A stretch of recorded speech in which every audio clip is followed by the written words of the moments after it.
Je vous le disais donc, la polémique ne cesse d'enfler autour du transfèrement de 2 ex-détenus de la prison américaine au Sénégal.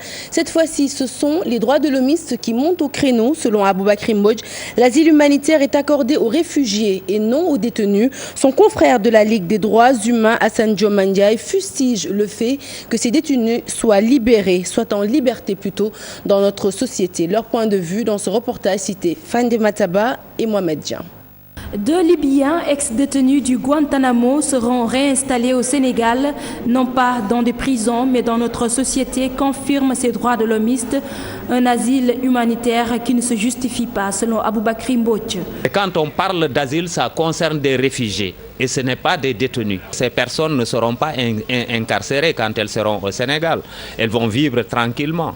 Pourquoi les États-Unis aujourd'hui n'accueillent pas ces personnes-là et trouvent d'autres pays tiers pour les accueillir? Et c'est une forme, par exemple, aujourd'hui de transférer les problèmes vers d'autres pays. On suppose qu'ils sont en détention arbitraire à Guantanamo. Ils n'ont jamais été inculpés, ils n'ont jamais été jugés. Donc leur détention ne se justifie pas.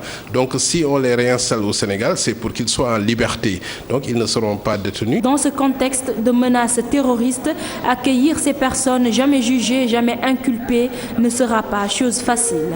L'imaginaire sénégalais les considérera comme des terroristes, même s'il est établi qu'à ce jour, aucune charge n'a pu être établie à leur encontre. Aujourd'hui, c'est des personnes qui ne sont pas jugées.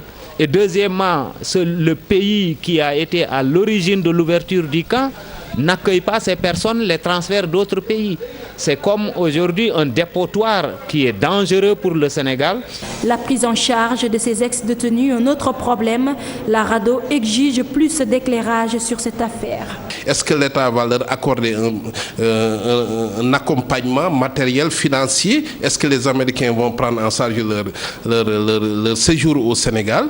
Et là, c'est le gros problème. Sinon, ils seront dans une position de vulnérabilité, sans attache familiale au Sénégal.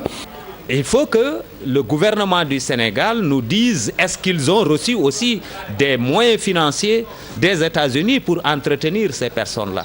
D'autant plus que nous avons aujourd'hui une forte demande sociale des Sénégalais qui n'est pas satisfaite. Avant d'aller satisfaire les besoins des autres, je pense qu'il faudrait d'abord commencer par chez soi.